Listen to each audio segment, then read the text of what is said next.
Hey guys, and welcome back to Tom's Garage. Today I'm going to be bringing you this, a Bentley Continental Flying Spur W12. Now they don't make W12s anymore in 2025, woo! But we do have this one at my disposal, and today I want to show you what the car is like, show you the interior, exterior, and get out for the road because it's not every day you get to drive a Bentley, and it's not every day it's sunny in Glasgow. So stay tuned for this video. Now, while we're at the back portion of the car, you're going to notice no visible, a 10i, anything like that. Bentley have integrated it into the rear of the car, so it's a very smooth profile you're going to see, very elegant. And then we've got the big 21-inch wheels again with the B emblem. No chrome round the sides on the Flying Spur here, but we do have plenty of chrome on the tail light, as well as the exhausts and the rear of the bumper. Now let's check out the rear and the boot of the car. As we're at the back of the Bentley, you're going to see the Flying B emblem. We've got the chrome strip. You can notice this is a W12 model because we've got oval tailpipes. They've got a slightly different shape if you go for the V8 variant, so you kind of know who's the boss when they're driving around the car park or in front of you on the motorway. Again, if you like chrome, we've got plenty of chrome around the lights, bumper, tail, exhaust, and this emblem here. Now, like other Volkswagen Group products, you literally push the badge and it unlocks the boot. They've got over 400 litres of boot space. We lose a little bit with the fridge in here, but everything is softly lined with little Bentley cushions cute back here. It goes quite far back, enough to fit an umbrella going all the way back there. But realistically, you're going to be allowing your chauffeur to chuck their luggage in there. You're going to be sitting in the back and relaxing. Let's check out the back. All right, you join me in the back of the W12 Bentley, and it's bliss. So, what I want to show you first is we've got these little ducats here that lift up with the Bentley logo. They allow you to plug in a USB, HDMI, SD card, or even put a CD, DVD in. And we've also got the screens in front of the passenger and driver as spec'd in this model. A little screen here that can be pulled out if you want. It can control the front, it can control the blinds, it can control your rear seats even. So you're able to turn on your ventilated seats and you hear the fans coming on like so. It's a really cool little feature just to give you a little bit more control back here, because this car is all about rear luxury. Now, in the back of the car, we also have these organ stocks here for the climate control, which is quite nice. Again, you can control all the temperature through this here, as well. If I touch this button, we're going to see the blinds pop up at a touch of the button, which is a nice wee feature.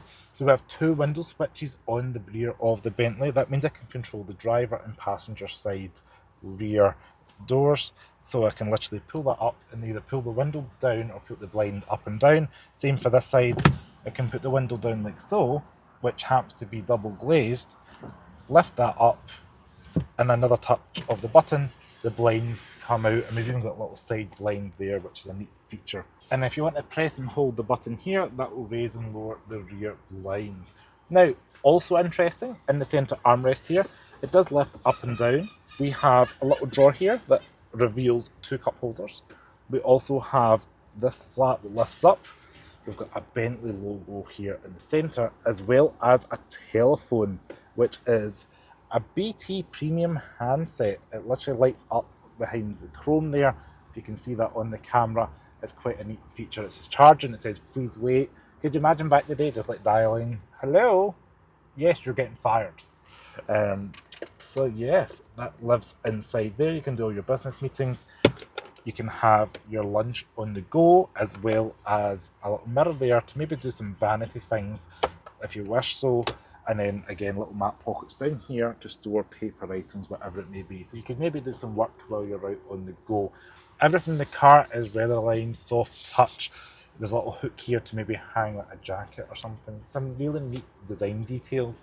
And the build quality does feel like what you see is what you expect it to be. So it's leather, it's wood, it's cold metal there. Even the doors are lined with this leather material, which is just not something you see. It is black, so I like the fact Bentley thought the whole door card was not cream in this instance. This one's black on the inside. And then part of the Milliner package, we do have these quilted seats with the Bentley emblem in the headrests. And also we've got these little screens as well. Now let's check out up front. You join me up front in the Bentley Flying Spur, and it is a surreal place to be. Eliminates the noise from the outside. No seagulls, no wind, no nothing. You're in your own cocoon of luxury. Now this one has got the black and white package, so we do have the black top dash, the kind of cream interior on the side, and I like the contrast stitching that Bentley have reversed for the centre part here. Big B on the transmission here, automatic only. Touchscreen in the middle here, but does have things like your radio, your phone, your meter. You can control physical buttons, which is nice to see. For your climate, you can control the temperature, direction of fan speed. It is multi-zone for all the passengers back here. And in the centre, we do have a variety of buttons. We're able to turn on things like your cooled seats, heated seats, of course, as well. That rear blind. We do have air suspension, so you're able to change it from high to normal, and it will raise the car up for you to give it a bit more comfort. 2 cup holders, armrests underneath, revealing a 12-volt power outlet, and just overall a really nice high quality premium material interior. Now we do have a sunroof in this car. It only covers the front portion, which is an interesting note, but you literally turn this around and you can decide what way you want to open the bit of glass, and then you can push that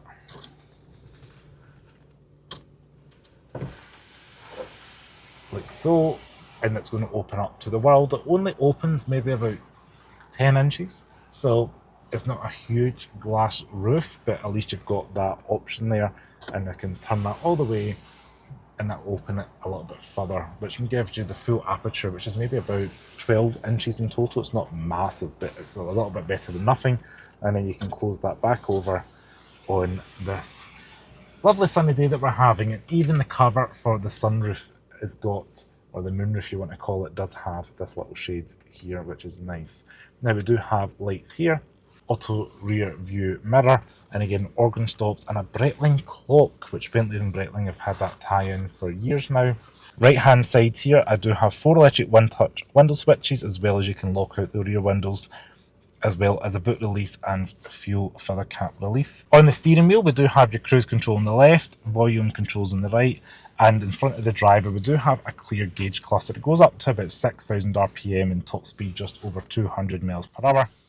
And we also have clear gauge cluster for your temperature and fuel. And in the center screen here, I'm just between half and 3/4, and I'm getting about 140 miles out the tank. That's what's left in the car. You can scroll through, you can see things like your speed, how long you've been in the car, average speed, date and time, whatever it may be. You're able to control that in this little screen in the middle here. But yes, everything in the car has like a nice weight and heft to it, which is probably you'd expect from a luxury car. Even the A-pillars are aligned with this nice soft touch leather material, and everything just feels like an extra cut above something like maybe your Mercedes, BMW and Lexus products. Now I do have it in comfort suspension. It does have air suspension, so it should be pretty comfortable over uneven roads. We do super aware of the length of the car around the car park. It does have a nice weight to the steering wheel, and you can see the bonnet quite far out as well, like the haunches over the wings you can see. Now if I go left, let's have a nice growl and grumble to that W12, which is pretty like meaty. Just gonna go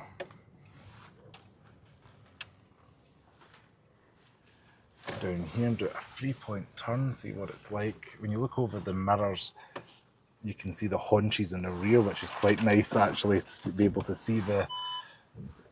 You can see that the kind of angular haunch there over the wheel arch. Got a reversing camera, sensors all round, cameras a bit down there because it's what they were back in the day. Give it a forward.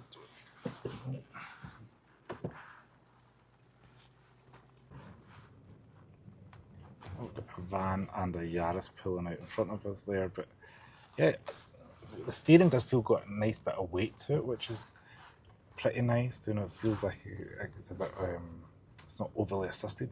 Just the smoothness of that W12 when you're pushing the accelerator button or something, but the steering definitely does have some weight to it, so let's give it a.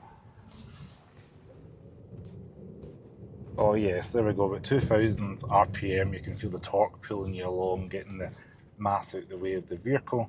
And I'm just going to go left here and just give it a quick, oh yes, that's quite a nice little rum and whirl from the W12 there. Again, I'm just going to give it a quick 3-point turn.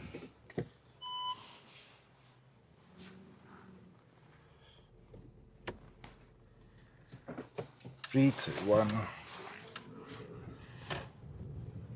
and we're off. So yeah, the seats are massaging, soft, comfortable, plenty of power. You're definitely buying this if you're looking for a very luxurious experience out on the road. Ideal for chauffeuring as well. And if you're carrying executive passengers in the rear, maybe you want to give them that kind of car. It's also doing for that because the wheelbase is designed for that. But overall, very happy and impressed with the W12 Flying Spur. Always wanted to know what it's like inside one, and today I finally got the chance to drive one and see what it's like. So trying to park it, I'd imagine this on a supermarket car park would be a little bit daunting just due to the way the length of it and the steering's a bit heavy and the sensors and all that going on, but it does have some amenities, but it's definitely not a super light, easy vehicle to park, that's for sure. I do like the fact we can lower it though into normal mode again. I can feel the car going do back down. I remember the Bentayga doing this. You could just imagine doing this in the Autobahn or something, you know, having a like 200 mile per hour blast. I think this car goes 207 claim, something like that, but even just doing a decent speed, wouldn't that be impressive just to like give it a proper blast? And that's probably going to feel the engineering in this car. I'm 5'11". I've got decent enough headroom, shoulder room, seats are wide and comfortable, and yeah, they've got massage and memory up front as well as multi-adjustment. So if you're a driver up here, going to be plenty fine regardless if you're short or tall. So thanks to HB Hire for allowing me to film this car, and check them out in Glasgow in Scotland in the West if you are looking to get a car for an event, a wedding, whatever it may be. They offer a chauffeuring business. So thanks for watching, and I will see you next video. Ciao.